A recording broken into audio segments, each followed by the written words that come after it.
I'm joined now by the former National Security Advisor and United States Ambassador to the UN, Ambassador John Bolton. Sir, it's been a couple of days now since the debate. We've had some time to settle it all in. We've got about 8 weeks to go until you guys head to the polls to choose the next president. What are your biggest concerns at the moment?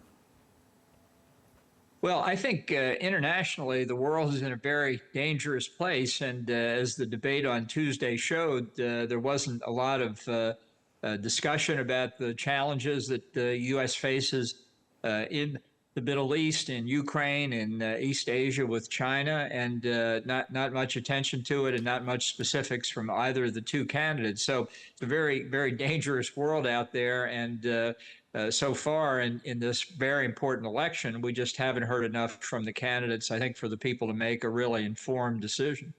It is indeed a dangerous world. I was speaking to Leon Panetta just a few days ago, who I know is a sort of colleague, peer of yours, and we were talking about the state of things, China, Russia, Iran, obviously what he sees as threats to the United States and safety and security. If Trump were to re-enter the White House, how would you think relationships with those types of powers would play out over the coming years? Well, I think with respect to Russia and Ukraine, this would be a very favorable development for Vladimir Putin. Trump was given a chance in the debate to say expressly he favored Ukraine winning the war, this war against Russia's unprovoked aggression, and he wouldn't say it. And I think that tells you all you need to know about which way he would tilt, and it would be very bad for Ukraine. In the Middle East, people think he has more of a record based on his first term, but I can assure you Trump's anecdotal, ad hoc, transactional approach to everything, including national security affairs, means there's no guarantee that he would behave in the second term as he did in the first. And in an already very dangerous situation with Iran's nuclear weapons program, its obvious use of terrorist proxies throughout the region, that we need stability and clear U.S. leadership, not the Trump approach. And in Asia, although he's been critical of China for a number of things, I think if Xi Jinping called him up after the election, if in fact Trump won, and said, Donald, I'm so glad you've been reelected. You know, we've had problems with the U.S. since you departed the White House. Let's get together. We can solve them all again, that Trump would jump at the opportunity. So I think his policies ultimately would be very risky for the U.S. If he were elected. You know, I was speaking to Sebastian Gorka, who is a strategist to the Trump campaign. You're probably aware of him, in an interview yesterday, and he was talking about the fact that when Trump was in office, there wasn't what's currently happening in Gaza, the conflict there. There wasn't the war in Ukraine. And he said, you know, put two and two together. Why do you think that is? Kind of baking that sort of correlation causation argument. What do you say to that? Was Trump the arbiter of peace for the world? No, look, that's Trump's standard line, and he said the war in Ukraine wouldn't have happened if he'd been reelected. The current war in the Middle East wouldn't have happened, and on and on. Who knows? It's a statement that's neither provable nor disprovable.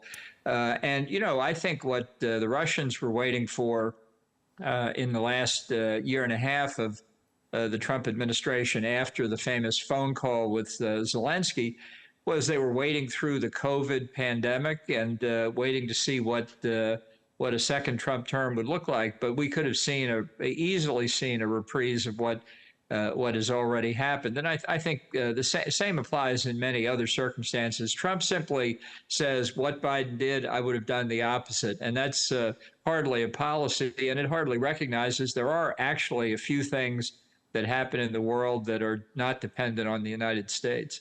Extraordinary to imagine, yeah. I mean, but of course, economic, military superpower, what happens in the US has ramifications elsewhere. Look, you've touched on Russia a fair bit already.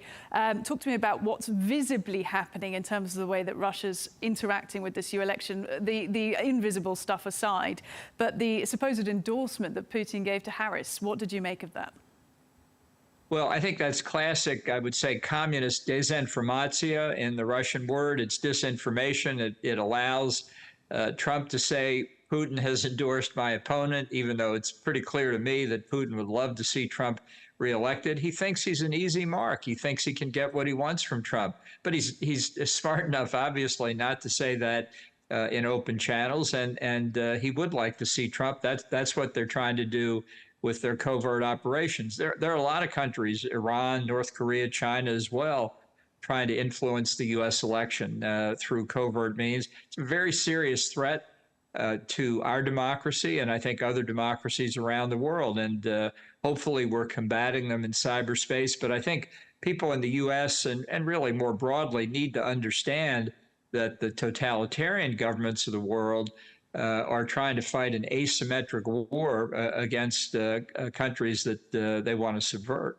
But look, Trump bigs himself up about his relationship with North Korea, with being able to deal with people like Vladimir Putin. Is there anything to that in terms of getting those sort of what are sometimes called strongmen in a room with someone like Trump?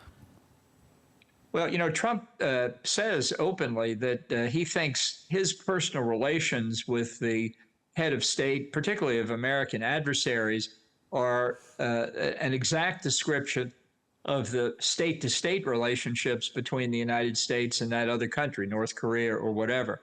That's completely wrong. There's certainly a role for personal relations in international affairs, but these hard men, Putin, Xi, Kim, they know what their national interests are, and that's what they pursue. They're not pursuing personal relations. I've been in rooms with Trump and all three of them at different times, and know them otherwise.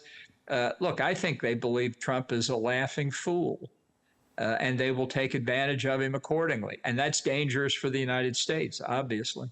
Former U.S. National Security Advisor John Bolton, thank you very much for your time. Thanks for having me.